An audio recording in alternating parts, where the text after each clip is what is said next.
please, you go through it to go through the documents to see whether you are able to getting convincing replies as to whether they are right or not.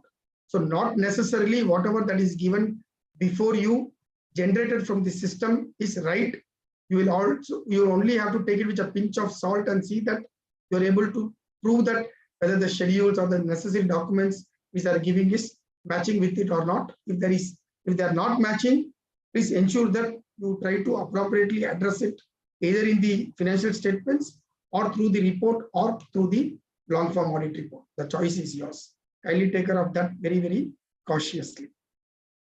So I've tried to list down all the documents which you will be requiring it.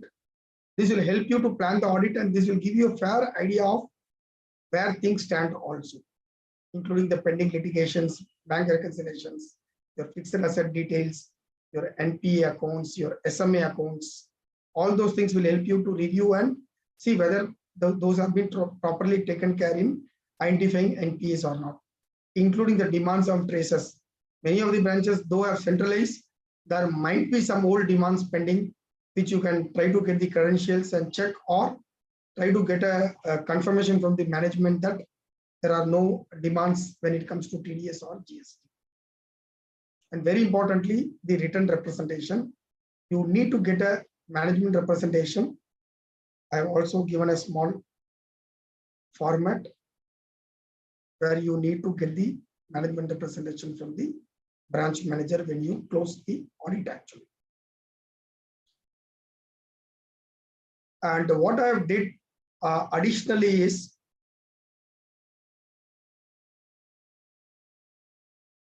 okay, I have a few questions to ask. If I need to go to one particular sheet, say this Excel sheet has got some 30-40 sheets. I need to, I mean now say 5th sheet, I need to go to say 25th sheet. I'm not very sure it is the 25th sheet or the 26th sheet. How can I do so? Venkatesh, if you can open the chat box. I hope it is open. Yeah, sir, it is enabled. Okay, if people can put few answers in the chat box. I need to go to one of the particular sheet in this Excel workbook. How do you think I can go to? One is, clicking it one by one, which is fine, which is how we generally do it. Is there any other way where you practically have used those techniques to run to the particular sheet you want?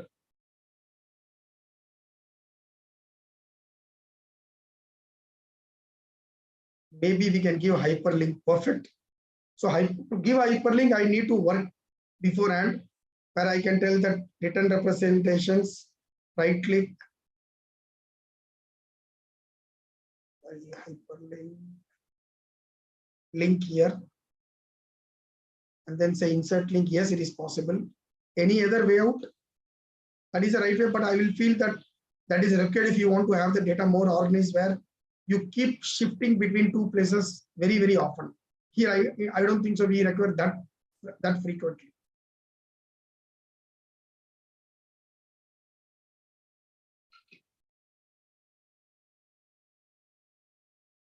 How do you run through some other sheet, which is say last but one or last 2-3 sheets of this particular Excel workbook?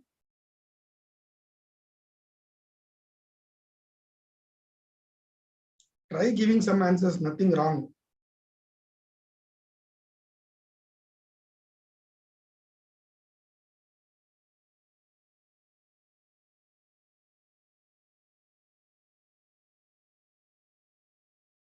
Or people are taking time to Google it and see if something can be got. Those who are really interested can try ChatGPT. In fact, you can use ChatGPT to, get a lot of information also on bank audit. Yeah, perfect. I got one answer. Control page down. Yeah. So to go to other sheets, what I can do is I can say control page down, which will take me to different sheets.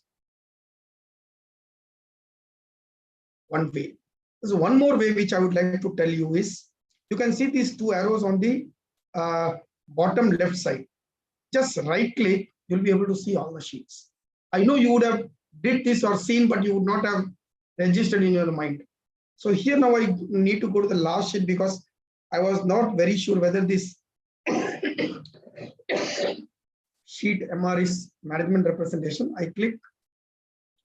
So whenever an audit is being performed, you can start noting down certain things.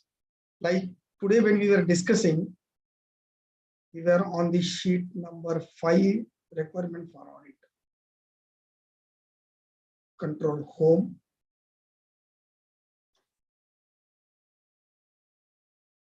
And then here we saw that some pending litigation. They're telling that there are no pending litigation. So the moment they are telling there are no pending litigations, right click, go to the MR sheet, just give a small, make a small observation telling that no pending litigation.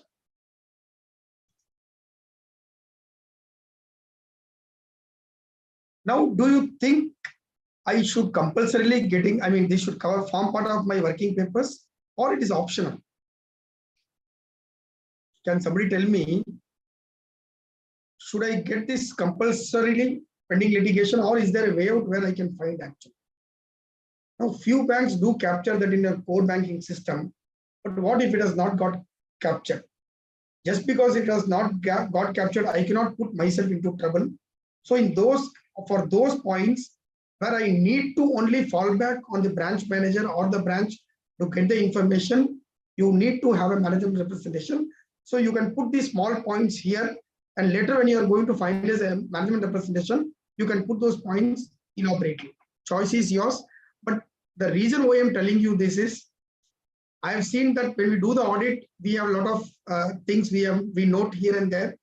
But the moment when it comes to closing of the reports, we don't record all those things which are required to be done actually. So we miss out certain things which are to be got in the management representation.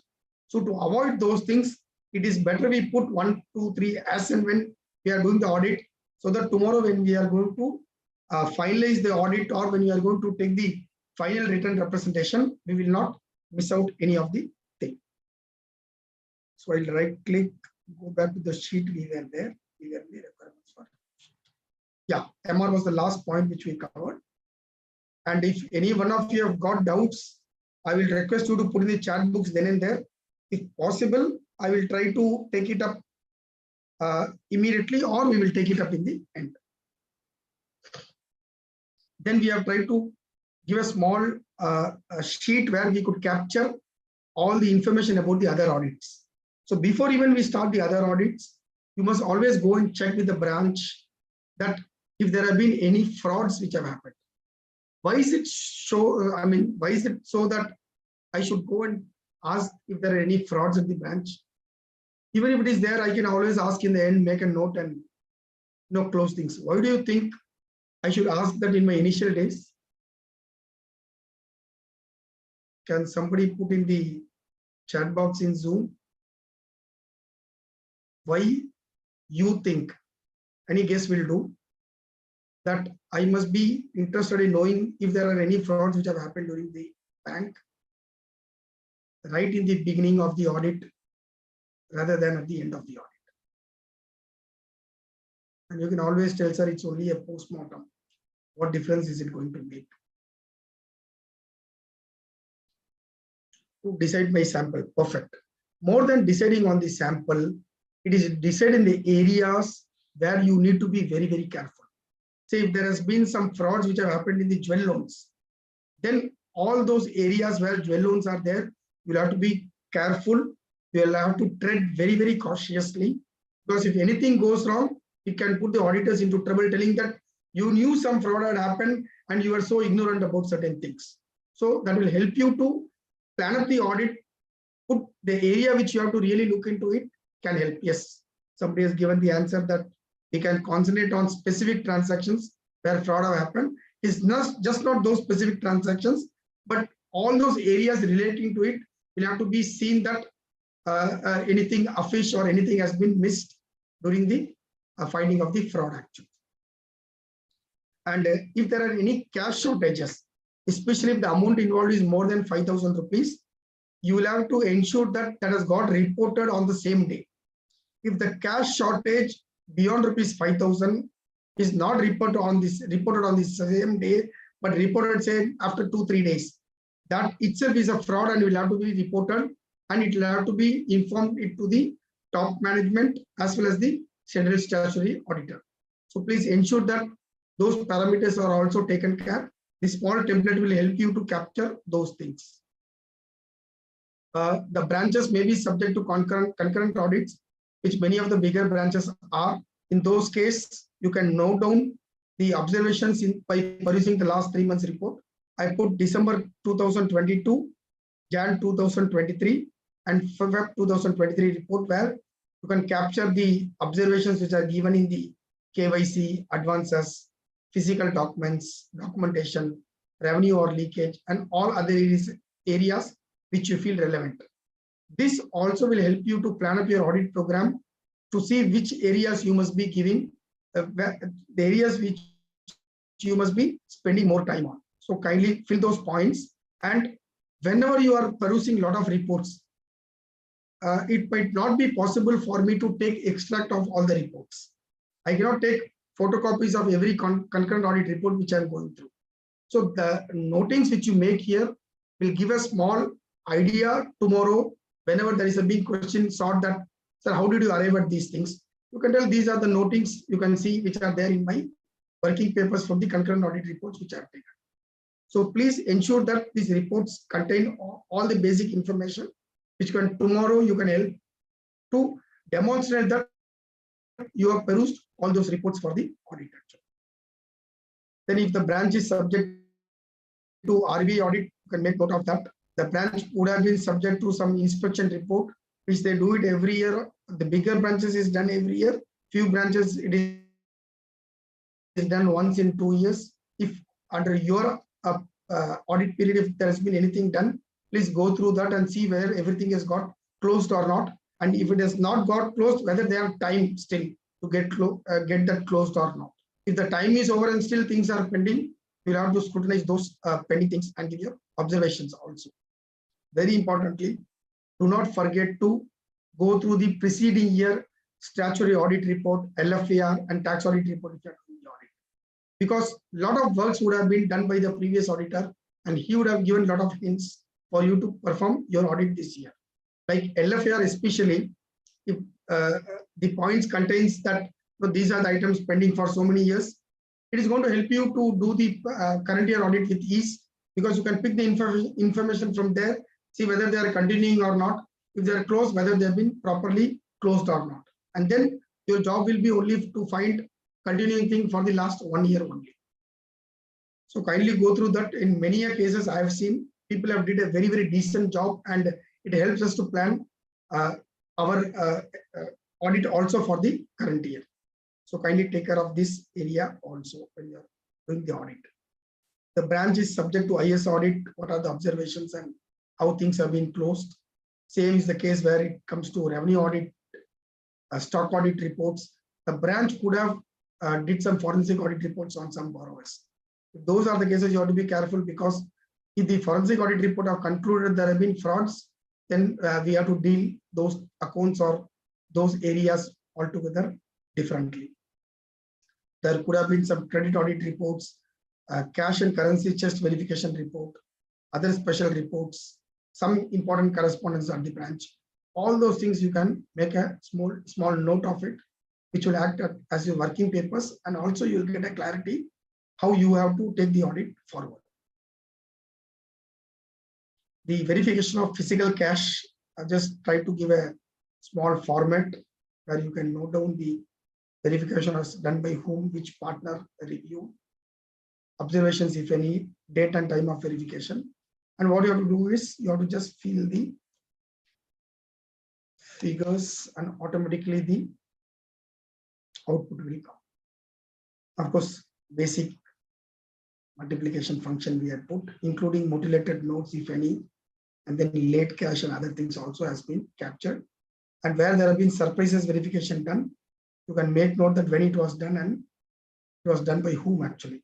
If there are more than 2 managers, generally the chief manager will do the surprise verification. And if there is only one manager, manager from the nearby branch would have come and did the surprise verification, and there have been notings in the cash book register also. So yes, sir, now I fill this information. What should I do? It is enough if I keep this as part of my working papers? My request here will be, when it comes to cash verification, please take a printout of it. You sign yourself and get the signature done from the custodians of cash to know that on the day of verification, this was the closing cash and they are certifying it. Many auditors, what they do is they sign in the cash balance register. That is fine, but that remains with the branch. So it is better you take a printout of that in your records and get it properly signed.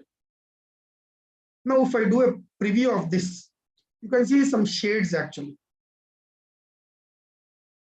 I don't want these shades to come in the print because it might look shabby when I'm going to take a laser printout.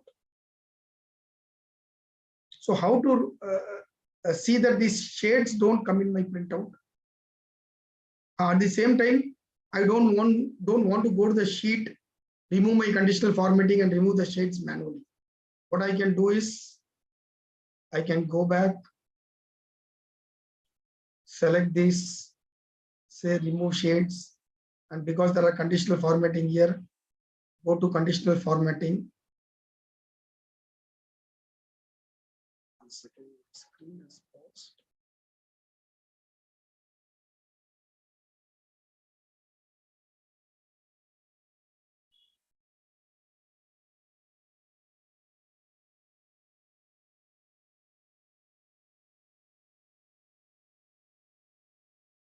Is the screen visible? Can one or two people confirm it? Whether you're able to see the Excel sheet? Yes, okay, good. So now I have to remove the conditional formatting, say clear rules, clear from the selected cells is one way out. I'll give Control Z to undo. Now my question to everybody is, I need to take a printout of this without the shades which may come very, very shabby because I'm using a laser printer. If it's a color printer, then I'll get it in beautiful color. And also it is not required that you have some yellow shades, green shades, and gray shades when a printout is taken. How can Excel help me to overcome this? I'm very sure many of you would have tried actually. So those who know the answers can.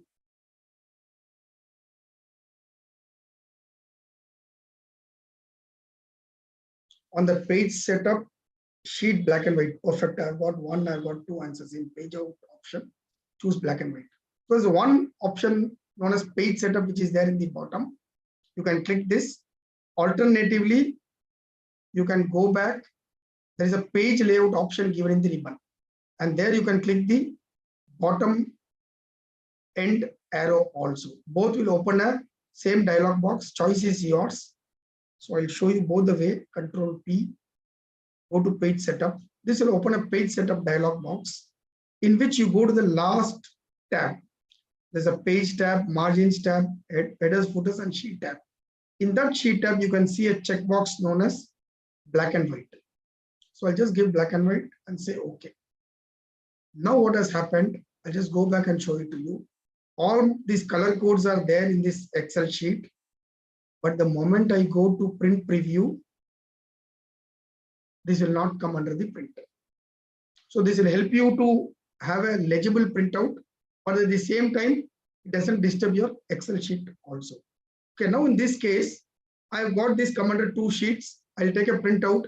If I feel that the font size is so small and not readable, I would like to get it in 2 pages. What I can do is I can go to page setup. You can see the scaling option. The scaling option helps you to limit things. Like many times I've seen when we want to take a printout, there may be 2 lines which goes to the next page, and taking 2 pages for another sheet for these 2 pages, the printout will not look good. So in those cases, this can come very handy where you want to fit it to 2 pages or 3 pages actually. Screen is not moving. Screen is stuck. Okay. Stop it.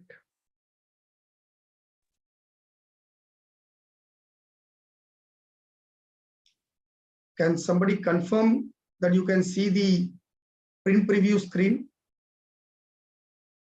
Okay, now fine. So here when I go to page setup, the sheet is where I had added this black and white to get things done. Now if I come to this page tab, there is one choice here. Fit to 1 by 1. I will say here, please make it in 2 pages because I feel the font size is very small. Now the moment I give OK, you can see that what was there in 1 page now is coming in 2 pages. Of course, if I don't want this to start with total, I can go back, go to the view. I can say page break view, and then of course, change it manually. Then do a print preview, which will give me exact cuts where I know. I'm very sure you all as students would have explored those things actually. So we go to the normal one. Save this. Now there might be possible that few of the branches will have ATMs under them. How to know that? Simple, you can go to the balance sheet. If you see the balance sheet, the cash item has cash at ATM also, then it is necessary for you that you capture those information about the ATM also, where you have to do the verification of the ATM also on any fine day. Then the branches, if they have got jewel loans, you need to pack the counts. The number of packs versus the number of loans will never get tallied, and there will be genuine reasons because some accounts would have got closed, but the jewel packets would not have taken. Few cases there may be some litigation. Few cases there may be that the legal aid certificate has not come, so you have not, the bank has not given the jewel loan packets. So all those things will have to be properly captured in this sheet for you to reconcile, because if any of the packs are missing, then you will have to be very, very cautious that whether anything has gone wrong or where there has been any missing of the packs or anybody has taken actually. Of course, my experience is generally there won't be any missing packs. It is only that you need to reconcile and arrive at the closing figure. Then the sample packets, few of things can be verified with the weight. So ensure that that is done before one of the bank personnel and before the appraiser. If possible, your partner of the audit firm also, partner or the proprietor, as the case may be. You can check 2-3 cases where you're very sure that the weight which has been put is also matching with the actual weight. And that can be verified with the account opening form. Few packs you can verify the quantity. If it says 2 bangles and 1 chain, you can open the pack. Only thing is, do all those things before the appraiser and one of the bank official. Do not do in their absence. It can lead you into trouble. So be careful with that. One question did crop up during my sessions that, sir, should we even check the purity of the gold? I feel it is not required unless you have reasons of suspicion. Because I'm doubting that things are not right. Or when I checked the weight said 500 grams and I could see that this pack has got only 100 grams. If you are able to find it that there are some things which could have gone wrong, or that branch where some fraud has happened in jewel loans, in those cases you do it, but otherwise it is not required. And even while doing so, please ensure that you call the appraiser from the nearby branch for it to get verified. Don't try to do it with the same appraiser of the branch in that, because if you do that, then nothing new is going to come out. And one more information I want to tell you, that when it comes to identification of frauds, can somebody tell me, with all what you have heard, all what you have audited, how were actually frauds unearthed during an audit? How do you think generally we can identify frauds when we are performing the audit? Because the expectations today is so high that the moment a branch is getting subject to audit, the frauds should have been detected by the auditor. But my experience is there are only 2 ways where frauds can be identified. Can somebody put in the chat box, how can you, how the frauds get identified during the course of an audit?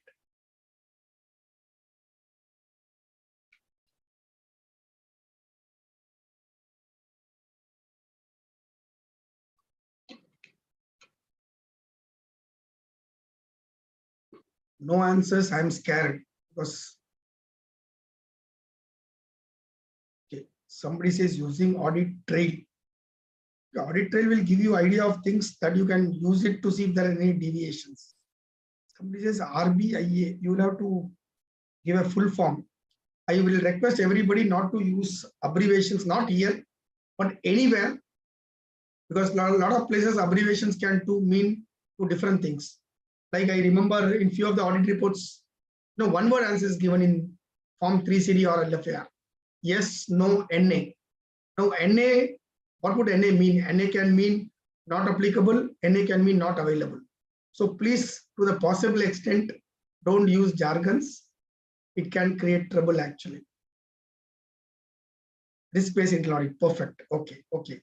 So there are a lot of things available around you to see if there are any frauds which have happened or where you have to be suspectful about actually. But to me, frauds can be found out only by two ways. And people can correct me if you feel there are any other way of doing it. One is always whistleblower. Some dissatisfied employee, some dissatisfied person who will give you information that things have not gone right. He could have given the information to you. You could have given the information to the branch management also. So it is only through a whistleblower it is possible for us to find frauds. Somebody should have given some information. Second, it is always by trial and error. I have did something, I have stumbled upon something, I probe further. The examples what few people have given in the chat box. Somebody has given risk-based internal audit. I should keep my ears and eyes open that whether some deviation which has been given, I should do a further check or test to see whether any fraud has happened. Like somebody says, requested documents not received from the branch till the end of the day. See, if the asked student it does not come, I can understand. But if some documents have been asked for last 6 months and they are not coming, then those accounts I'll have to be careful because something is not right with those accounts or with those borrowers. So if anything has gone wrong, this can put the bank into the trouble if the money doesn't get repaid on time. All those cases we'll have to be very, very careful. So to find frauds, there are only two ways. But the expectation today is such that every audit the branch is subject to, the fraud should have come to light. How can the auditor did not find the fraud when he has did the audit? So my observation is that audits can never find frauds. It's only investigation which can find frauds. But however, you have to keep the ears and eyes open so that if there are some indicators which are being there, that should not get missed out. Because all the frauds, if you have seen, there will be some document which have been missing, some trail which would not have, the dots which you connect will not get connected. This will give you a fair amount that things have not been right actually. But if somebody has been able to give a forced document or give all the documents what is required, then it is not expected from the auditor to find, unless like he goes through it and he finds that something is not matching or something is not right. So exercise caution. I always tell that chartered accountants and CA students should exercise professional skepticism. You don't have to doubt everybody at the on what you see, but at the same time, you don't have to trust everything also. Please see if there could be anything wrong, and then you will have to kind of go further for additional audit evidence or additional documents for you to be double sure that things are not wrong actually. So going forward, we have a small sheet on physical stationery where you capture the information about the DDs, pay orders, checkbooks, and how they are being properly handled. Here you'll have to be careful that the ATM cards and the ATM pins which get returned should not be held by the same person, because if it is being held by the same person, there can be trouble because people could fraudulently withdraw cash. So please take care of that. And then if there are any postal stamps, revenue stamps, and stamp papers which are forming part of the financial statements or the balance sheet, ensure that you reconcile and see that the same are being properly maintained. Lockers and bank guarantees and LCs, I've given a small sheet where you could capture the information. Only thing is, most of the banks for lockers, they use cash system of accounting, not the accrual system of accounting. So whatever system they follow, get it from the branch management and apply a test check to see whether what is being told is actually being followed or not. So take care of those areas. So now there is one question in LFAR. It says whether the branch generally maintains cash which varies significantly from the limits fixed by the branch. So you have to give your observation as to whether the cash balances have been exceeding or not exceeding. So I've tried to give a small example where this one particular branch had 2 cash limits during the year. From the April beginning to till one particular day, they had a cash retention limit, and on one particular day, the retention limit got changed. So in those cases, I've given a small way how to do it. But what we will do is, we will try to work on an example ourselves as to how we are able to get the things. But here we will go with only one cash retention limit to make things easier. So now what I will do, I'll go to the raw data file.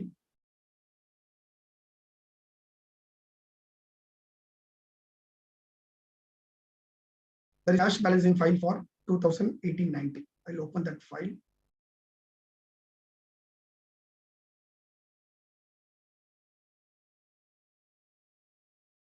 So this is the file. I'll copy this. Control A for selecting all the data. Control C. Go to the Excel sheet. Control V. I'll put a Control A and double click on the columns so that all the information gets auto-fitted, in fact, to be precise. I'll remove these columns B, C, D, E, F, G, which I don't want. And now I could see that I've got the information, but it is having some spaces also in between, which I need to remove. I'll remove the top rows also, which I don't want. Now, can somebody put me in the chat box how to select the entire data? One way is to do manually. Of course, that still is the right way. But is there any easier way to select the entire data? Control A. Okay, Control A problem is every data gets selected. It is not advisable that you do it because your processing speed is going to be very high if you do that. So Control A is not advisable, though Control A is the right answer. So somebody has put Control Shift End. Perfect. See, people generally what they do is they use Shift Control down arrow. The moment I use Control Shift down arrow, you'll see what happens on the screen. It has only got selected till there is a blank line after that. So the moment I give Shift Control down arrow, again, it is letting me select, but it is letting me select in small parts. So I can do that one by one also. To avoid that, what I will do, Shift Control End. This will help me to select the entire data at one go. And now what I have to do is, I'll apply the filter. Filter, I can do it manually or use the shortcut, whichever you are comfortable. For those who wants to use the shortcut, go to data and say filter actually. So now this filter has got applied in C, D, E, F, G also, which I'll remove it. And how to sanitize this data in an order. Now that I've got this date and cash, it contains some dates, some arrows, something. If I open this, I've got some lines, cash, report, blah, blah, blah, blanks. The easier way to do in this case, because I know this contains dates, I will just go and say date, sort from oldest to newest. By doing that, what has happened, entire date has been properly sorted, and that is showing in the top. So now anything beyond that, I'll select the row and manually go to see if there is any information which I may require. I feel that I have nothing which I require. So I select it, right click and say delete. So my entire row is got deleted. Now you will see in a flash, I'm able to get just the date and the cash balance. Now I want these dates without minus. there is a small minus symbol before all this. I don't want that to be a hindrance for me while I'm going to analyze the data. Perfect. Somebody is good at mathematics. They said, sir, you multiply this number by -1, you will get the perfect number. Yes, that is right. Any other way where I can get this done? Use ABS, that is absolute value. Perfect. Equal to ABS, open bracket, select the data, give OK. I've got the same result. Perfect. Any other way out? Both are right ways. Choice is yours. Which one you want to use? Oh yes, perfectly. I've got the replace with blank, third answer also. So I select the data, give Control F or Control H, both are right. I'll get find and replace. Here I will say wherever there is a minus symbol, replace with what? Nothing. I just say replace all. Now, of course, here because we gave it by -1, the plus here has become minus, and because here it was absolute, this has not changed at all. So I could have used this also, but here I will be happy with using a Control F replace also, and I want the result. Now let us assume that the retention limit is say 10 lakhs. Now what we will do, we will give a if function equal to if open bracket, my cash balance in the bank has exceeded the retention limit. If it has gone above, then it is in excess.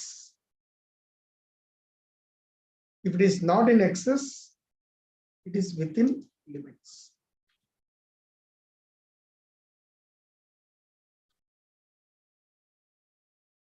I'm just keeping it for the benefit of everybody, the formula equal to if open bracket, I have to give the logical test. The logical test is B2 greater than D1, comma.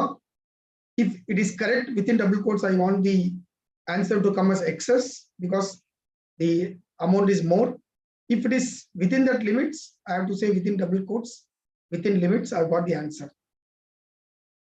So I have to just say enter and then copy this formula to the other rows here. So can somebody tell me whether this formula is right or I have to do some tinkering here? I know I can try out manually also and do, or I'll show it to you and then.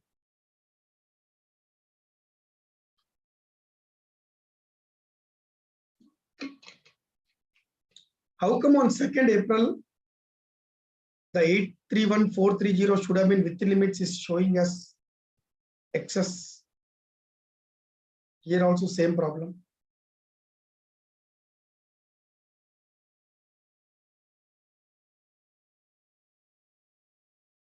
Formula error.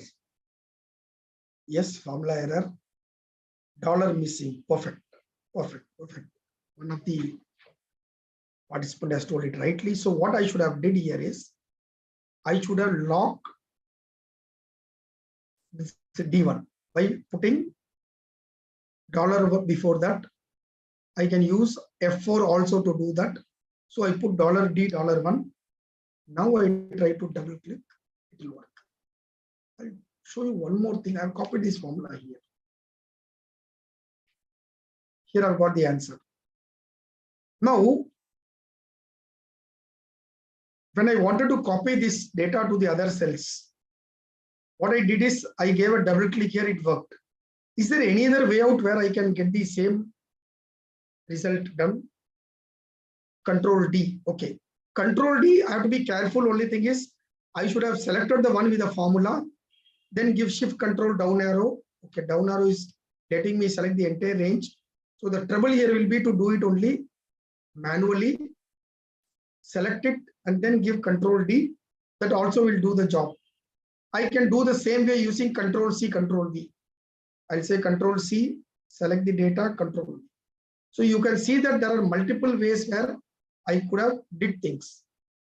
But with the technique which I use of double clicking in the top right plus symbol, Control E. What does Control E does?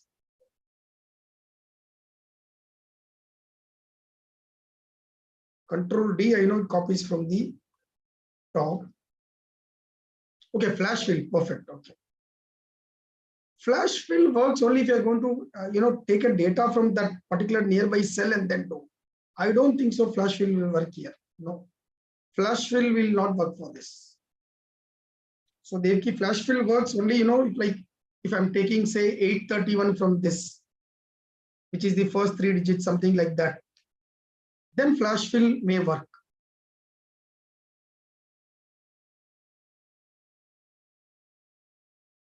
Yes, where I've taken the first 3, so it is assuming that you're ignoring the last 3 data, but otherwise Control E will not work. Now, when I selected this cell and I gave a double click, I was able to get the data right. But I'm doing the same exercise here. Okay, here I got it.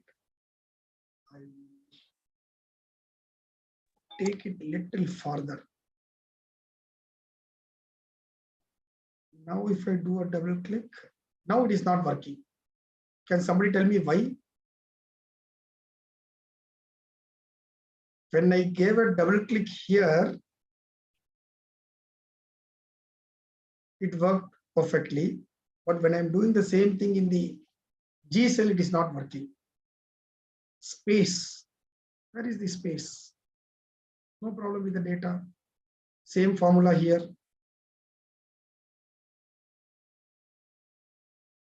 But double clicking is not, but if I drag, it will work. If I drag, it works, should be yes. You have to understand that for the double click to work, Excel doesn't know till how much cells I should travel. So there must be either data on the left side or on the right side. So here, when we did this, you can say, sir, there was no data on the left or right, but here it worked. I'll tell you why it worked was because we created those table and Excel had internally taken that to be a data actually. That is the reason when you go a little farther places, it is not working. So every small thing in Excel has a meaning which you have to know actually. So I'll delete this. So I've got these results. Now I want to know how many days there were excess of the limits and how many days there were within the limits, the balances. So which function should I be using? You feel will get me the result. COUNTIF function, perfect. So I will say equal to COUNTIF open bracket. So one good thing about Excel is I don't have to remember all this syntax because the moment I type something, I'll be able to get the answer. So COUNTIF open bracket range comma criteria. Now which is the range I need? From C2 to C30, 366. So I'll say shift control down arrow. C2 to C366, comma. I have to type the criteria. What is the criteria? Can somebody put in chat box? One I can type within double quotes, excess and close. Will get me the result. Or what I can do is I will select copy the formula here. Instead of excess, I will say E2 because I already have typed something there, which is the same. So I've got the result. I'll copy this.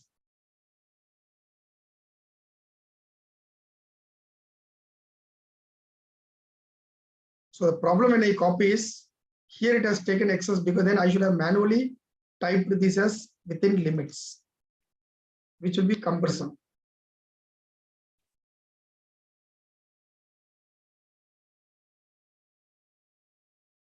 You will see I have not got 365.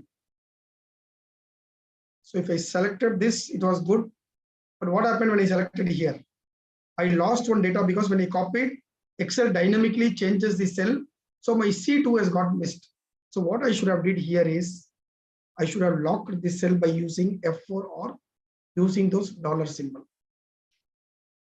So now if I drag, I've got the exact 365 days. And here also instead of C3, I should have said C2 to C366. So the drawback of not using dynamic formula is I have to change each and every formula then and there. Now instead of typing this range which I have given, if I know that I'm going to use this range for a lot of iterations or a lot of analysis, I don't have to literally type these codes. What I can alternatively do is I will select the range from C2 to C366. Then above these alphabets, you can see a small box here. This is called a name box. I will say ANALY analyze, or I will say analysis. But the moment I say analysis, it is taking me to some other sheet, which means I've already given this name box for one particular range in the sheet retention. So to remove that, what I will do, I will go to formulas. There is something known as name manager. I'll go to the name manager and remove these two things which I've already given. Delete. This also delete.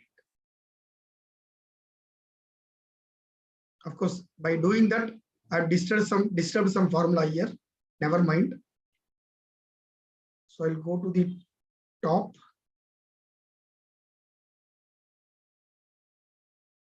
C2 to C366, which will be shift control down arrow. Now in this name box, I will say analysis. Very important, after you complete your typing, don't forget to give enter. If you click the mouse, then that won't work actually. So now what I will do, I will say equal to count if open bracket. Now I'll name here analysis. Select it, comma, say E3, E2. Now I can simply drag and then get the result. So now to achieve the same thing, we used 3 functions actually.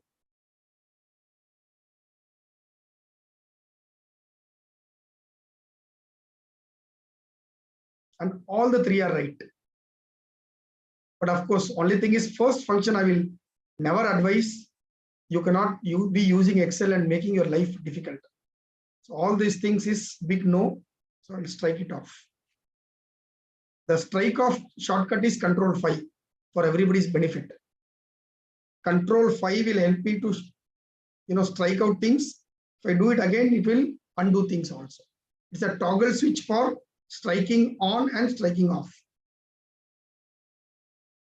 So now you see, instead of giving these lengthier ranges, I could have just given analysis, which becomes very, very handy for. If anybody has got any doubts, I will request you to put into the chat box. Now what we will do is we'll go and try to do more value addition by giving the maximum cash held by the branch.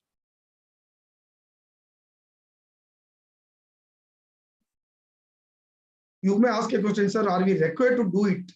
See, my question is today with technology and data available, it will hardly take 2-3 minutes for you to give this result. So wherever possible, where we could quantify or give some value addition, let us do it actually. So I want to arrive at the 3 balance here. The maximum balance, the minimum balance, and the average balance. So I can say equal to maximum open bracket and then select the range. So here again, to select the range, what I will do, instead of typing and selecting the range, I will select the range, shift control down arrow, and give some name here, say cash. Enter. Equal to maximum open bracket. Sorry, I should have used cash. Cash close bracket. Okay, it is not maximum, it is max. garbage in, garbage out. I always tell computers will never do mistakes, but they can do blunders. And you just saw one happening. Equal to min, open bracket, give cash instead of selecting the range. You got the answer. Same is the case with average, but for average, you need to use the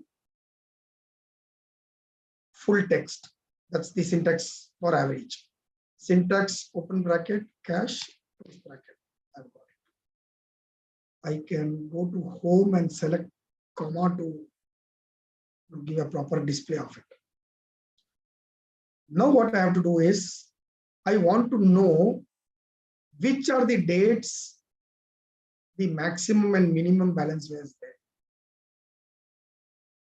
So my question to all of you is it possible?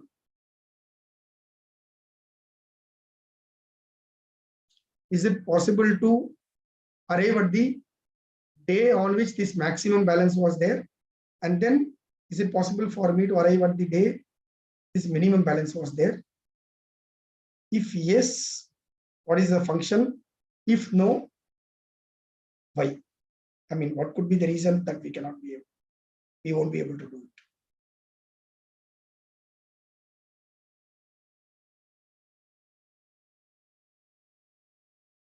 If I can get few answers in the chat box. Index match, VLOOKUP. Okay, index match can be done, but when things can be done by VLOOKUP, we complicate things. So I'll do a VLOOKUP equal to VLOOKUP, open bracket. What is the lookup value? Lookup value is asking me to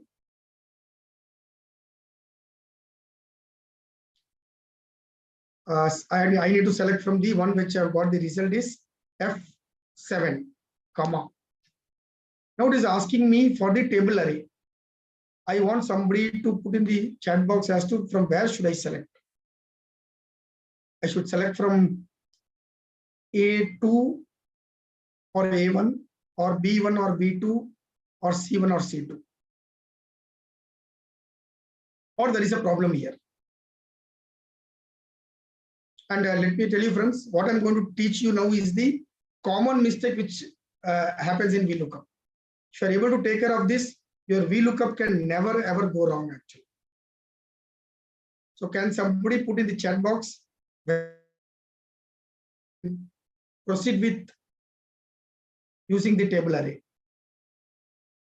Date column should be on the right side, perfect. So if I were to select something like this, assuming I select the entire data, shift control down arrow, and then lock it also, comma. I want the answer, the column index number, the result which I need. I won't be able to put anything even if I put as 1 and say 0. It's going to give me an error because Excel, what it is going to do is going to search this 12 crores, 12 crores 28 lakhs in this date column, which is never there. So the common mistake in VLOOKUP is your lookup value which you are seeing should be there in the first column itself. So what I have to do is, in this case, I will select this date range, Control C, insert copied cells. So I will try to insert the date. Now I'll change the function equal to VLOOKUP, open bracket. Yeah, somebody has given me a suggestion you can do XLOOKUP. Only thing is XLOOKUP will work only for the advanced version of MS365, which also I'll be covering now. So VLOOKUP this value, comma, table array. So table array, now what I will do, I will select from B1 to C1. D is choice, I can select or I may not, doesn't make any difference. Then apply the dollar by using F4, comma. Now I've got 3 columns. First column is what it is getting picked. I want the result from my second column. Since I want the result from the second column, I have to type 2 manually. There is no way I can select anything here.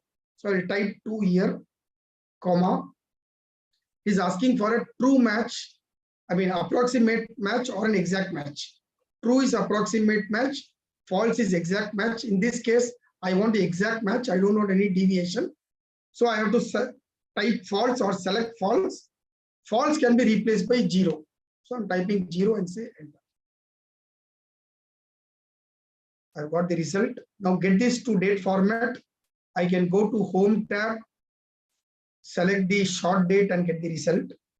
Or what I can do is I can go to format cells by using Control+1 and then using the date, and give the format whichever I want and say okay. I can do it that way also. Now only problem in this function which you have used is this 12 crore 28 lakhs. If there are multiple entries, it will stop with the first entry. It won't go beyond that. So that is a small thing which you have to be worried that whatever there is their first date, we are able to capture it, and you still want to go further, you can do a Control F or filter and then see if there are more than one dates. Like I can do a filtering here. So largest is only one, or go to the smallest to largest. You can know that there is only one actually. Now, since I want it with dates, I will say date. So we were able to get the desired result through XLOOKUP. Now, if I were to use XLOOKUP, we arrive at the result using VLOOKUP. Now we will do the same thing using XLOOKUP. So equal to XLOOKUP, open bracket, select the lookup value, comma. Is asking for the lookup array. The lookup array table is straight away my column B. I will just select B is to B, comma. Is asking the return array. Return from A column. Comma 0 close. I can use format painter to select date or go to format cells and do it. Now, if you see the formula, you will see VLOOKUP had a lengthier formula where I had to kind of select the table properly, write the column number. But here XLOOKUP was very easy. I just picked the lookup array and then tell where my range was and where I want the output from, and I got the result in a flash. So what I'm trying to tell is, if possible, try to go for the latest versions of Excel, because it will help you to perform a lot of things at ease. And today, MS365 costs only 6,200 for 6 accounts with 1 TB storage for all the 6 accounts actually. And the same is available at as low as 4,000 to 5,000 rupees from a lot of registered vendors. So you can go ahead with that.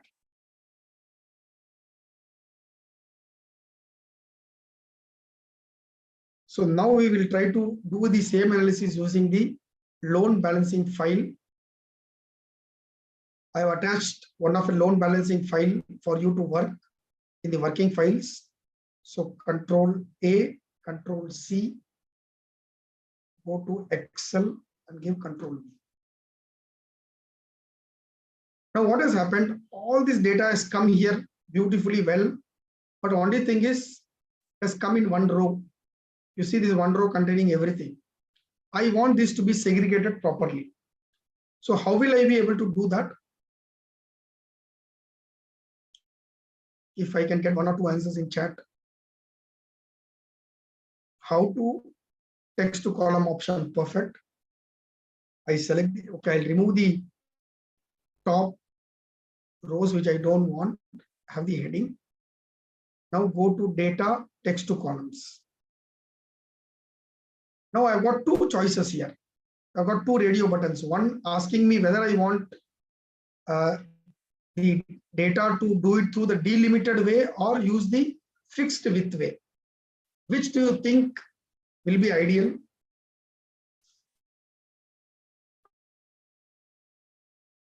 I'll just move this so that you can see the data.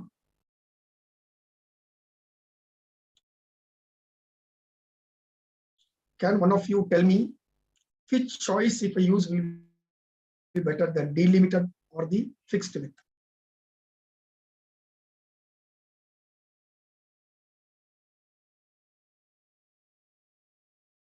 Okay, I got one answer, fixed width.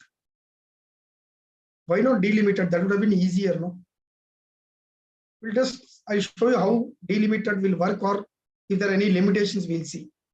So I'll go delimited and say next. Is asking me what are your delimiters. So my delimiters here are space, comma is not there, okay. And then if there is any other here, I'm not seeing anything. So I'll just give next and say finish. Okay, I forgot to select the range. So select the A column, text to columns, delimited, space and tab are there, next and say finish. Control A, double click. Now you will see, because these names had space in between, like it was Radhakrishnan MR, this got separated into 3 and few there were lesser, so it was only 2. And here, because this number and name, there was no space, or I could have even alternatively data text to columns and use slash also and say slash here, because I have given this separator. But in spite of that, I could see that my data is not getting into a proper shape, because a lot of things are getting aligned to different columns. So I have no choice but to use fixed with only. So I'll give Control Z. And before giving Control Z, I will try to pull the information which is required for me in a common way. And for me, I could sense that the product number and the code is only given once, which I will be requiring. So what I will do is, I will select the data. Now for me to get the entire data into my filter, Shift Control End. I've got it. I'll apply filter, go to the top and say text beginning with PROD. So I've got all the product codes. I'll select it, Control C. Let me see if I can insert it. I don't know why inserting is not allowed. I go for a separate sheet only. I don't know, sometimes this particular sheet, it is not allowing. So now what I have did, I've got all the data here. Now I need to separate two things. One, I want these numbers separately. Second, I want the product name separately. Can somebody tell me how to do that?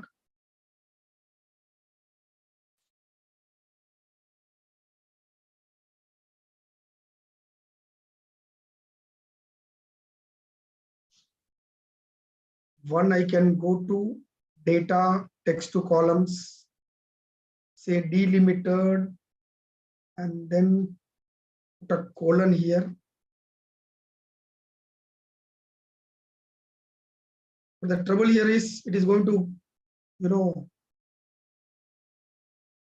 remove the space and see. A little better. So I'll say next, finish. Now what happened is, I don't want this product code. Fine. Names I've got it right, but only challenge now here is, I've got one code with 603 product name, 619 product name. How to only capture the numbers here? Can somebody put in the chat box how to just pull out only the numbers from this cell? Here your flash fill, somebody gave an option of flash fill, that will work here.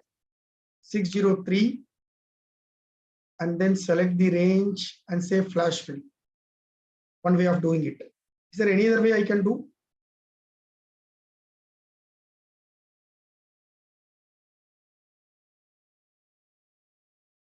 Is it possible for me to get the 603?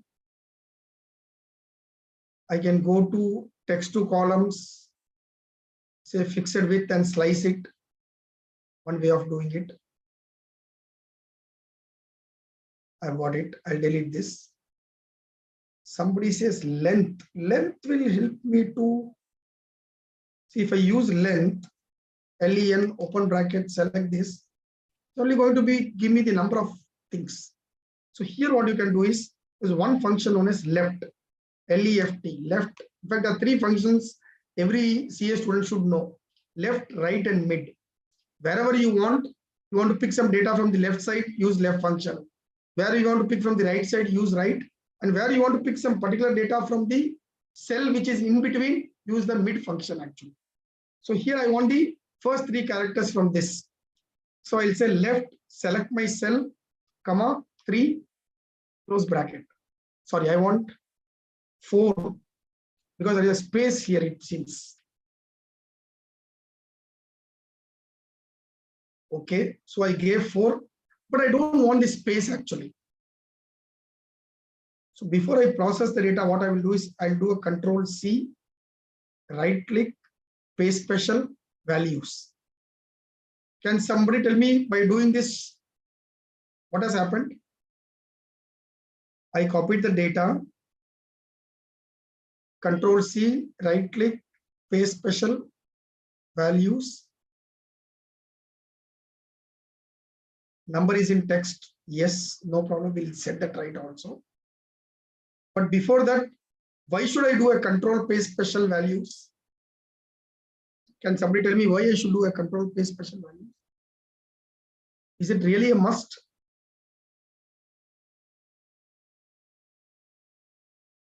To remove formulas. Okay. One is to remove formulas, which is right. One is to see that this data is independent of the other data. I'm connect the nexus between my original data and this I want to disconnect so that I can tomorrow delete this and I will not have any problem.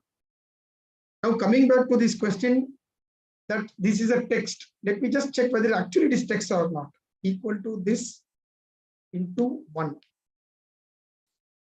Or I will say into 2. We'll see actually it is getting processed, which means it's looking like a text, but it is actually not a text. So how to overcome this? If I select this and say home, and then I try to change it to number, it won't happen. I select, give control 1, and then select number, it won't happen. So how do I take care of this? There are 2 ways where you can set it right. Where the problem is only with regards to display, I can select this. You can see a small error, this error symbol. Click that and say ignore error. I've got it, but still I have a doubt because the data is left aligned. I'll give control Z. What I will do is select the data, again go to data, text to columns, and say next, next. And here you can see date DMY. Don't worry, this works for numbers also. And just get finish. You'll see now it has come properly in numbers. I can go to home and remove the decimal. Now this technique which I'm telling you, wherever you get a data where you are not able to convert it to numbers or date, in spite of you using the format cells or using the tab on the ribbon, the 100% way to do is select the data, go to text to columns, data, text to columns, say next, next, and select this data DMY. Again, I'm telling you, it need not be a number. This works for text also. Just give finish. You'll get it right actually. So now I'm able to get my product code and the product type properly. So I'll say code here. I'll say product. Fine. Now we'll go back to this sheet.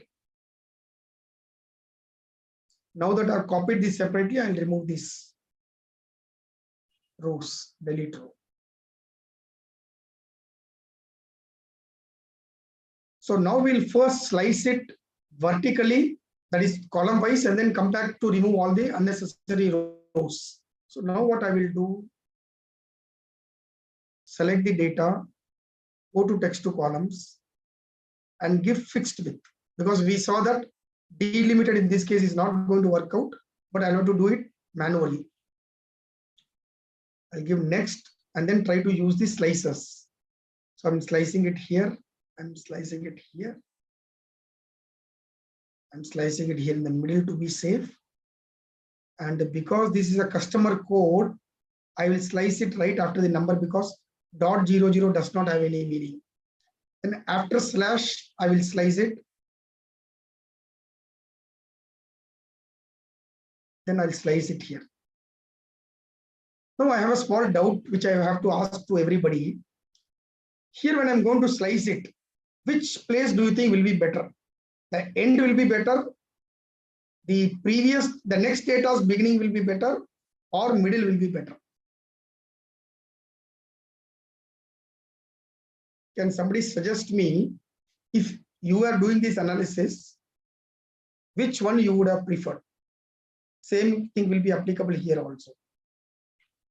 I've given you three choices. One is to tightly keep it in the end, or to keep it in the middle of the next data, or to keep it in the beginning of the next data. Can I get some answers here that end is better, middle is better, or beginning is better?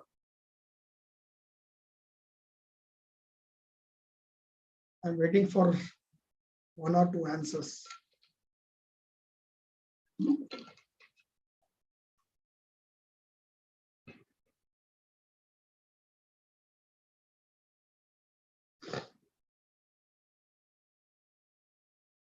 Somebody says end, which means remove these two and use it. Okay, I'll do end and show what could be the trouble, or there are no issues. Let's check both. So if my data is 100% aligned, then this will work out. Let me just scroll and see if, depending on the length of the, but it's perfect, because see, I'll tell you, you have to use permutation and combinations. You might go wrong. You will have to redo the whole exercise at least 3 or 4 times. The file which I'm now showing you, though I'm able to do it at one go, I remember when this file came to me, I did at least 5 to 6 times to get my 100% data sanitized properly. So there is no way that in single trick you'll be able to do it. So I'm just scrolling to see if everything is right or not.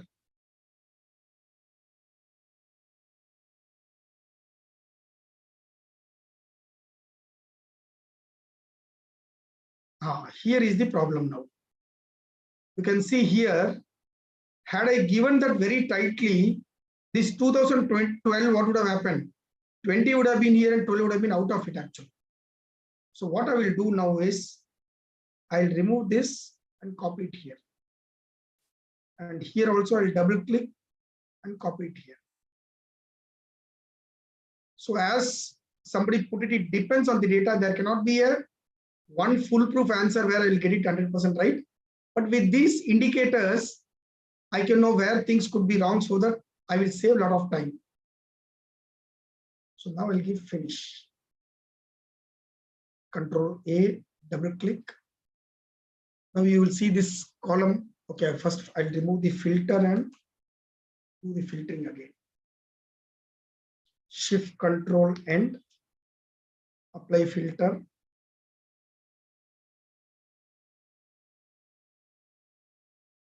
I'll remove the B column because there is no data here, or even the one which are there are not relevant. So I'll remove this. Okay. I'll remove this column D also now because I don't want this .00 and slash. Remove. Rest all fine. I will realign the headings. Serial number, new account number. I will say cust code.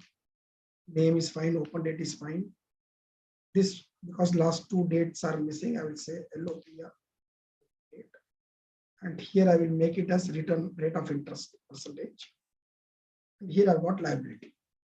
Now, if I see here, this is not displaying properly. So to get this displayed properly, I'll select the B column, go to home, change it to number. It is now displaying it properly. I'll remove the decimals because for the account number, I'm not bothered about the decimals. So now to remove unnecessary things, the simplest way here in this case is, I know that all the data is there in the is properly serially numbered. So what I will do is I'll go to serial number and say smallest to largest. And what this will do is it will get me the entire loan balances in order, and all the other things which I don't require will be in the end.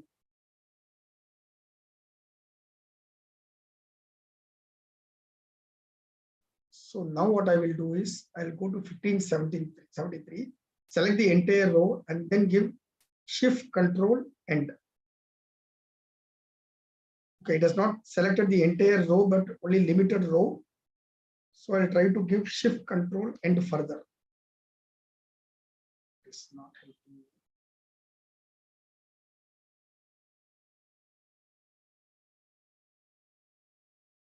So to avoid things, let me do that manually only.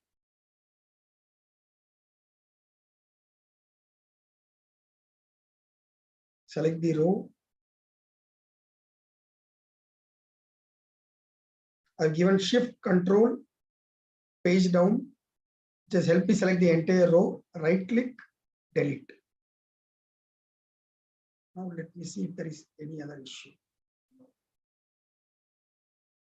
So I got 1571 records, and let me do a cross check with the data by putting a total. The shortcut for totaling is Alt equal to. I got 28 crores 40 lakhs 7,000. Let me go to this PDF, the text file, and this was my total here. So I can see both are matching. So there is no data loss for me. I'll delete this. Fine, sir. Now I have got the proper data of the loan file which is there.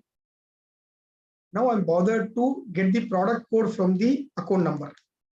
Now you must know that there is an algorithm for the account number for every bank. First few digits can be the sole ID or the bank branch ID. Then they'll have the product ID followed by the account number in that particular product. So in those cases, I know that I have the product code in this account. Now here I can make out that the first 4 digits are the sole ID, and then the next 3 digits are the product code. I want the product code from this cell actually. From the cell number B2, I want to extract 603. Now somebody can tell who told that flash fill is there. So I type 603 twice, select the data, and then go to data and say flash fill. And let me see if that's working out. Okay, because I've selected the entire table, yes. I don't know why it didn't work in few of the places. So somehow I'm seeing inconsistency. So I'll do a Control Z. And what I will do is I'll use the mid function as somebody's already helped me in the chat box. So equal to mid open bracket. Is asking select the text. Fine, sir. I've selected the text, comma. Is asking for the start number. So what should I put now? Can any of you who are on the Zoom can put the chat box? What should I type here now? 5. Okay. Why should I select 5? Because I want the result to come from the 5th digit. So I'll type 5, comma. How many number of characters I need? Because I know the product codes are 3. I will type 3 because I'm interested in getting the 3 characters from the 5th character. So now same trouble here because this is also text. I need to convert it to numbers. But before that, Control C, right click, paste special values. I'm doing this because I don't want any formula. It's point number 1. So now to convert this into numbers, the best technique is this: text to columns, next, DMY. So in proper text, I'm able to get this. Now we'll go to the sheet where we had captured these codes and do a pivot. How to do a pivot analysis? Go to Insert, Pivot Table from Table or Range, and you select the table range. So in this case, A to I, Shift Control, down arrow itself will help for me to select the entire range. enter, enter. Now, if you see this sheet, I've got my pivot ready actually. So what I'm interested in the product code. So I'll type the code here. When I type the code here, it has summed because there are numbers. Had it been text, actually it would have helped me to give the code separately. So now that it has not got me the code separately, I'll have to do it manually. So instead of totaling the sum, I will say, please show it in rows. So all the product codes now it is showing in a row.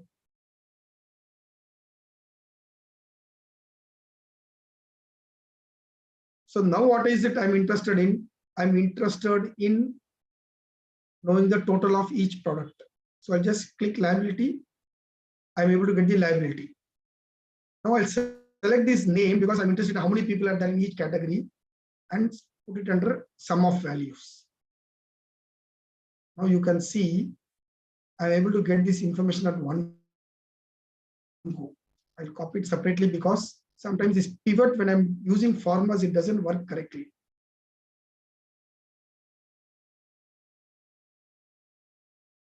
So I'll say equal to my liability divided by the total liability, and I will log the total liability because I'm going to use the same exercise for all. And these decimals, let me go to home and say percentage with 2 decimals.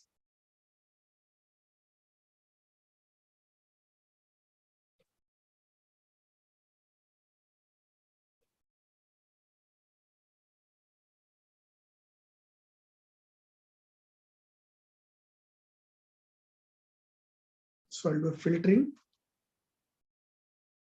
until I want the largest to smallest. So I know if I cover top 5 product codes, it will cover 95% of my advances. And the maximum exposure which the branch has is 78% in one of the codes, which is 842, and 842 is agri gold loan actually. And one more small observation, if you have seen, there's one product code 10 here. Then there's one product code 970. These two codes are not, okay, 970 is there, okay. Okay, 970, yeah. In the first analysis, what we did, it does not capture this. This is not it. You would have seen that there are 2 categories which are not forming part of the product type which we have picked from the initial copying which we did. And when we inquired further for this particular branch, we found that these 2 accounts were actually staff accounts for which the treatment is different. That is the reason they are separate codes. So there could be a lot of reasons where you would get to know which, if you don't have the data properly, it might not be possible for you. Now, because I have pivot also, now say I want to know this 39 accounts which are there in this particular category. I click 39. You will all know that the moment you double click, the pivot will open all the information related to that.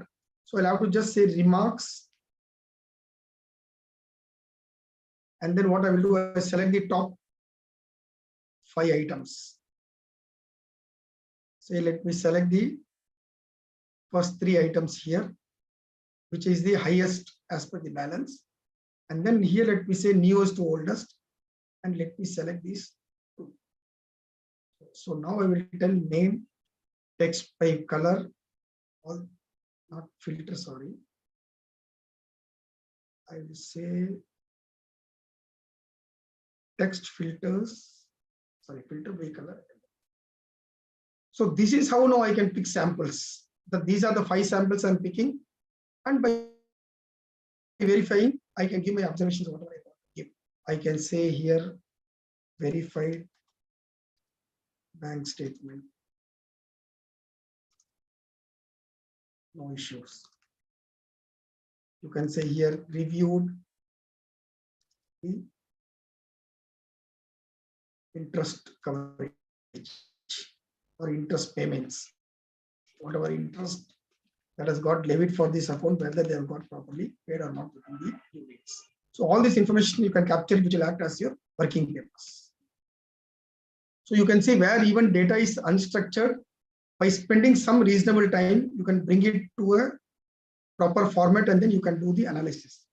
Now the question that may come up is, sir, can I identify the NP accounts through this analysis? Friends, you will have to understand that the speakers would have covered in the previous two sessions also that RBI has told very clearly that marking of NP accounts should be automatic by the system. There should be no manual intervention at all. So where could things go wrong? Generally, things go wrong where there are restructuring of accounts and they may not be proper. How to identify those is available in the next sheet, where you have to get the review, the list of the loans which have got restructured during the year and see whether they have been properly done. How to do things on your own also, here you can pick the accounts from the oldest to newest, which means there are some accounts which are there for last 12 years. So the moment I know there are some accounts for last 12 to 15 years, I can always get the documents and see what is the reason that the accounts are still continuing. In one of the cases, we saw that it was a genuine education loan which was sanctioned for 15 years. So no trouble with that. So likewise, if there are any restructured accounts which are not proper, where documents are not there, they are straight NPAs.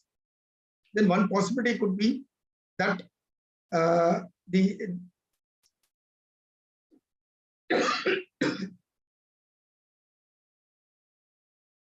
documents may not be available at the branch.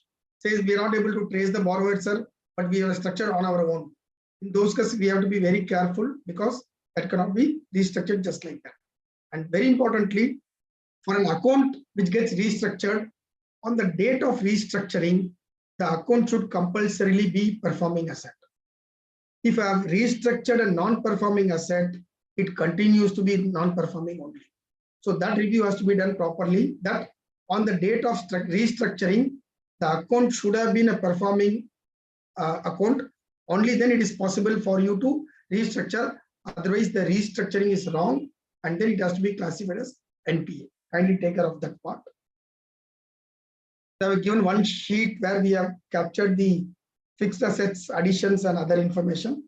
Only thing you have to be careful is the date put to use is properly being marked rather than being the date of purchase actually. When you're doing a statutory audit, there is no necessary or requirement for you to look into the income leakages, if any. But having said that, if you have kind of stumbled upon something where revenue leakage has happened or some processing charges got missed, please make note of it and see to it that gets collected before you close the audit. Then the LFR, there are 2 points.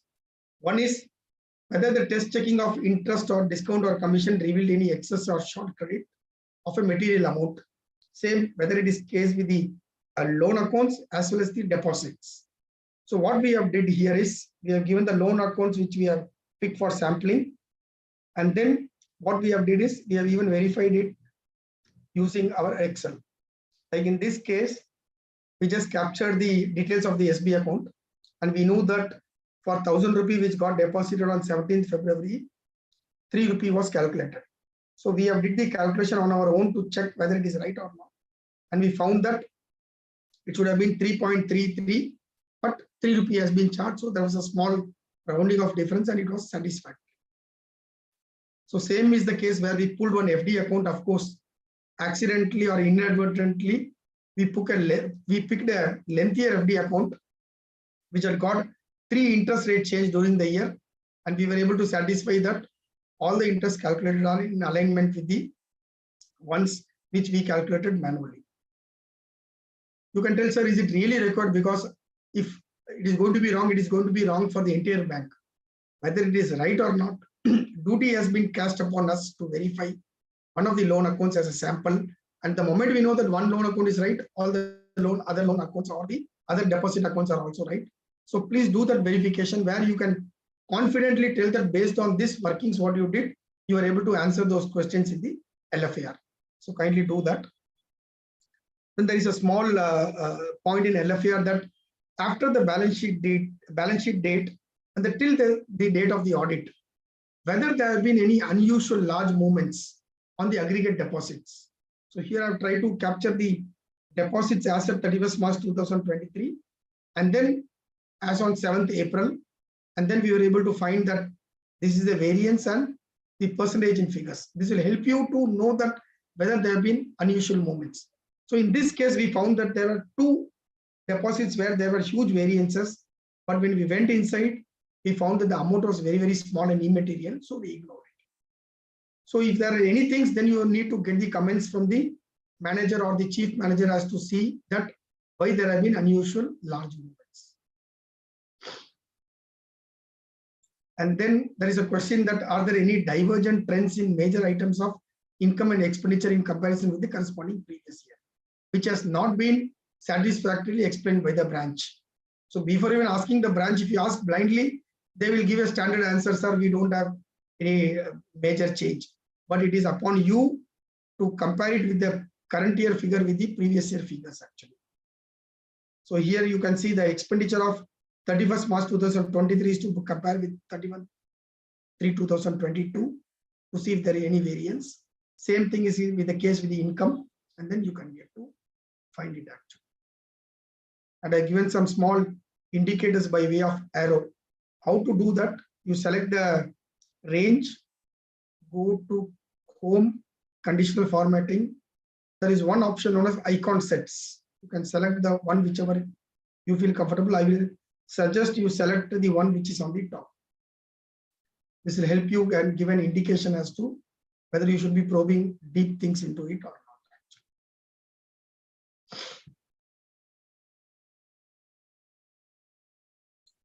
not. Then there is one more point in LFAR that large advances are being classified for which you have to do the audit of the documents and other parameters you need to verify.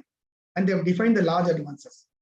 And they have said that large advances are those which are in respect of the outstanding amount in excess of 10% of the outstanding aggregate, both including the balance and the fund-based balances and the non-fund-based, or 10 crores, whichever is less. So how you can do that?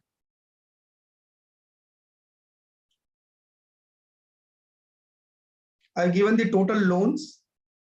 Very important, the ODCC loans will not form part of your regular loan balance, which will have to be pulled out separately. That you can capture here. And then the total liabilities for the non-fund balances will have to be put. So now I put the three figures. Now if I total it up, I get 84 crores. Since I want to know how many crores or how many lakhs it is there, I've used one simple add-in here actually. This add-in you can see in the folder, the 10th folder, bank audit template, you can see this add-in. Now this add-in, what I want you to do is go to my PC or this PC, program files, Microsoft Office, copy it there actually. Now you can ask me, sir, do we need to really copy it somewhere here?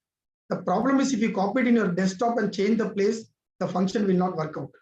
So if you don't want it to be getting altered in the system, please copy it in a place in the folder where you're very sure you're not going to change it. Now what I have to do, I have to go to File, Options, and there is an option known as Add-ins here. So I'll give Add-ins, which will open one small box, and in the end you can see here, Manage Excel Add-ins Go. So click Go, go to Browse, select that file now. So in this case, I have to go to this PC, program files, Microsoft Office, select this add-in. In this case, it is asking me to replace. I will say OK, and then just say OK. And now if I type equal to spell number, open bracket, and then select this, I'll get the result. So now I'll put 10 crores. Okay, I've got only 1 crore. So I'll add one more zero to make it 10 crores. Now I need to apply the function to arrive at this 10% of the outstanding balance vis-a-vis 10 crores, whichever is less. Can somebody help me with the formula for this?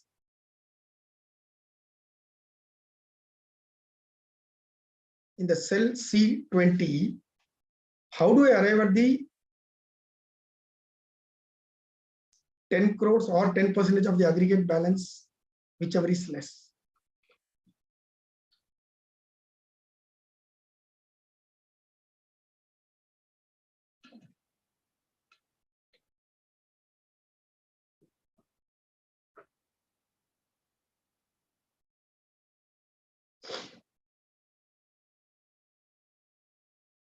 I recall in one of the sessions, they said you can do it using the if function. Yes, it is possible. Like I can say equal to this into 10%. So 10%. And then I can say equal to if this is less than this blah, blah, blah. But there is a simple way. How you can do is you can use the minimum function equal to min open bracket. Select this total and say into 10% of this, comma, 10 crores. I've selected this and say. So now you can see you've got 8 crore 49 lakhs.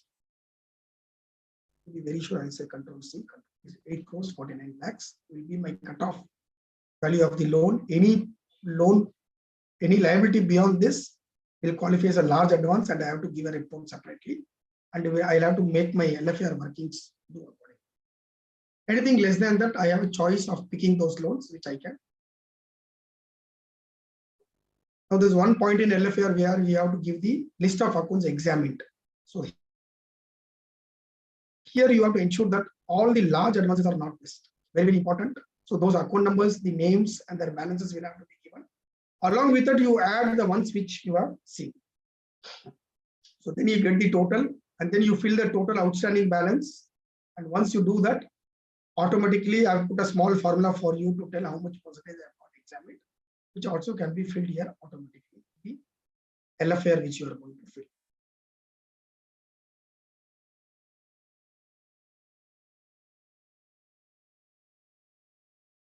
Then you will have to review the suspense accounts and see whether they have got cleared in a reasonable time or not.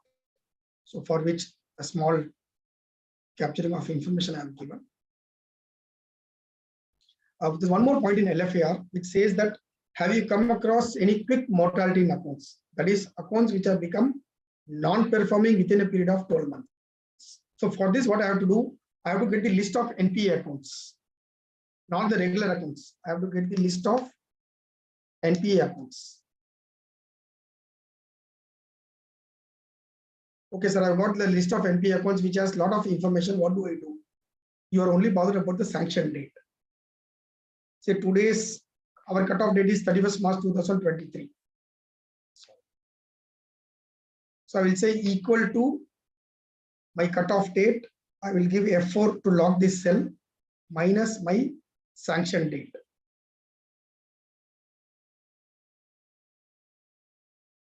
So now I'll remove this filter, reapply the filter and say smallest to biggest.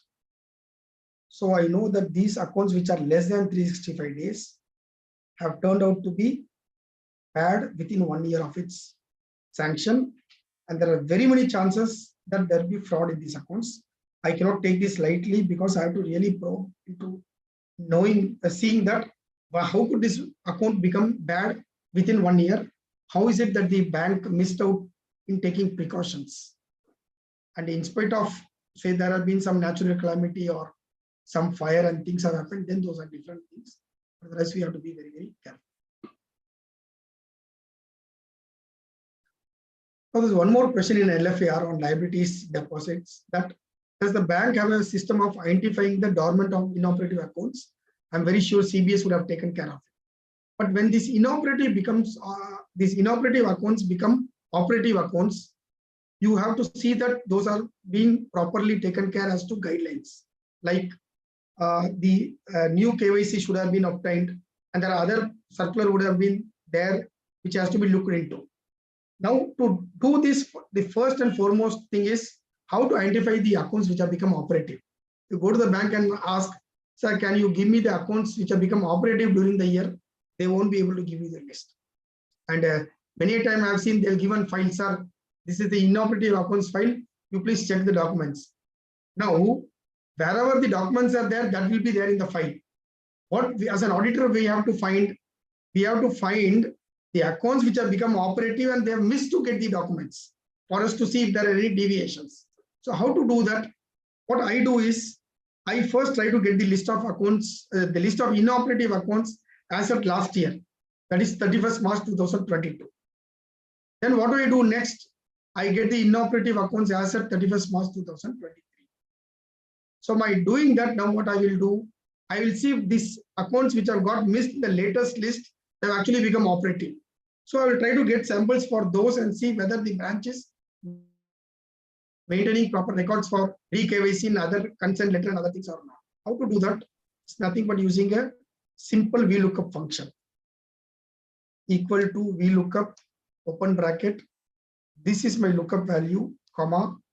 I'm going to select with the latest list. And don't forget to log this by using F4, comma 1, because I want the same result, comma 0. Now, if I filter it using not applicable,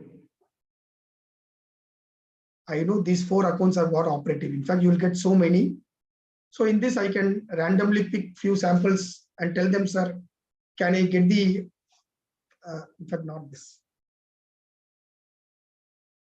Can I get the KYC done of these 4 accounts? So that I'm very sure that you have followed the guidelines or not. So rather than giving some generic things or accepting the files which the bank is given, you can use this data analysis to pinpoint the exact accounts which you have to be verified. Then I have captured the small information on UDIN, what the system may ask, which can be captured beforehand, so that when you are going to generate UDIN, you don't waste time in the last minute as to what is the information it is asking. And only few things which you should know when generating UDIN is for the audit report, for the LFAR and the certificates, whether you are going to sign it manually or whether you are going to sign it digitally, there is only one UDIN required. Additional UDIN may be required if there is a tax audit report. Otherwise, there is only one UDIN. And one very important, for all the certificates what is being issued, please ask your principal to prepare a covering letter so that there is no misuse of generating UDIN being done. And then if the certificate is signed on a different date, I have signed 13 certificates today, and after 3 days, the bank comes and tells, sir, you have missed one certificate, can you please give one? You can give one by taking care of all the supportives and due diligence, applying due diligence. But the only thing is, for that, I'll have to generate separate UDIN. I cannot use the same UDIN. Please be careful. In fact, many auditors I have seen, they go for getting rubber stamps done and use it. Nothing wrong in it. You can do it to save time. But the only thing is, when you're coming back from the branch, carry that rubber stamp with you. Don't leave it at the branch, because if there are any misuse done, there can be trouble for you actually.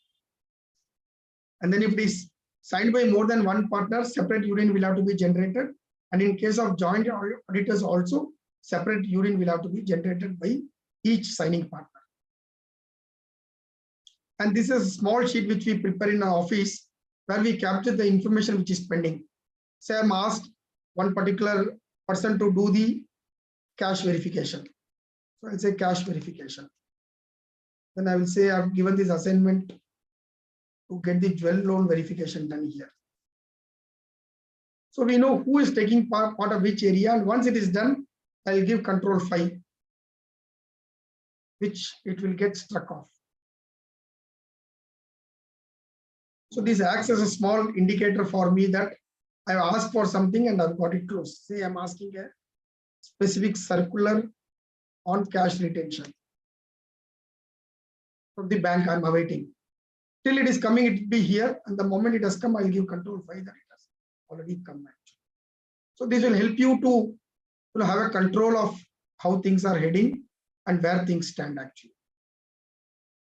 And then the last point being management representation, which I already told you. You keep observing, noting things then and there.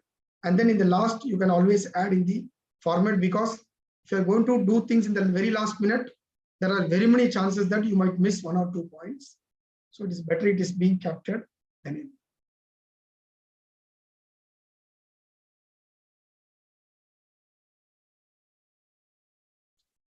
So this Google Sheet which I've shared with you, I'll be updating it then and there, because if you see that the last one got updated yesterday. So wherever I feel there are some new things coming, I'll be updating it, which you can make use of it actually. So friends, that's all from this side. I've tried to give a small sheet which will help you to plan the audit, as well as help you to prepare the documentation as and when you are doing the audit, rather than making it as a separate exercise actually. So thank you, and ready to take questions if you have any.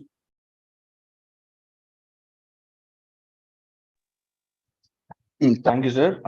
Students, if any of you have any doubts, please put it on the chat box. And I'm also enabling the unmute option. So please, if any of you have doubts, please unmute yourself.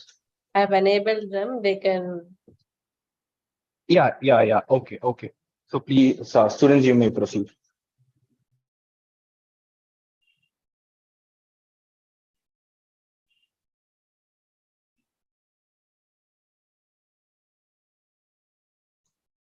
Anything in what we covered today, or even what we have not covered today? If I will know, I will be happy to answer.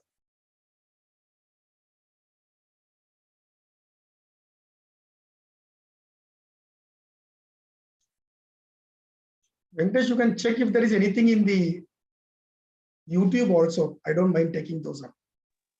Sure thing, sir. I'll do that.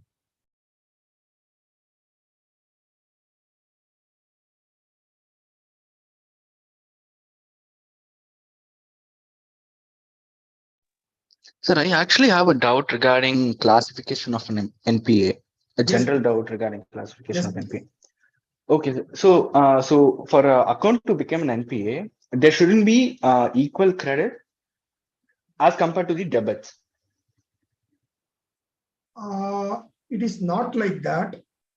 The interest which gets accrued in the account, 90 days should not have elapsed after that, which means if it is a EMI, 3 EMIs should not have been elapsed. The moment it goes beyond 90 days, your account is to be termed as NPA. And this NPA account will not just come like that.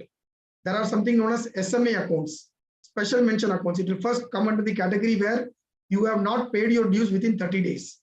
Then it is 30 to 60 days, then 60 to 90 days. So only after those 3 buckets are crossed, then your account will be termed as NPA. Yes, sir. But the thing is that if the loan is for an agriculturalist and he hasn't paid the 3 consecutive installment and the account has been classified as NPA, what if he gets a government grant? Would that suffice? Because of which would his account be a normal account? Yeah, back-end subsidy has to be considered and is generally considered.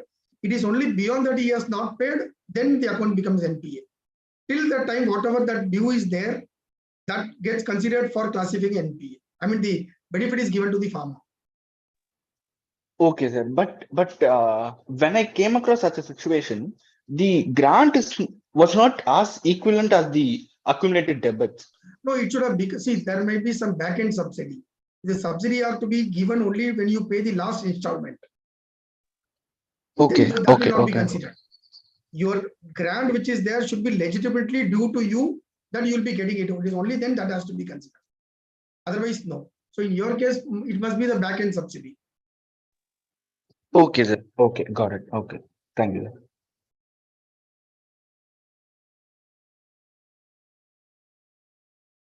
And of course, for agri loans, you have to see the crop season. It will depend on the crop the person is doing. Then there may be some state level committees recommendations on at certain times where there may be drought or difficult times.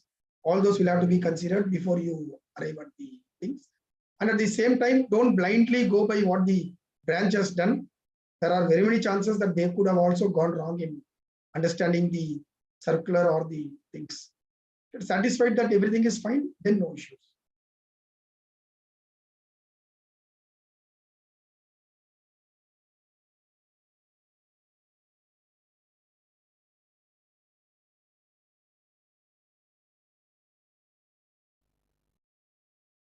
In fact, I want to thank everybody. Being online for more than 2 hours is not easy. So that's why I said we'll have a 3-hour session, but try to complete in 2.25 hours so that we can use the time for Q&A if any. I'm getting a feedback that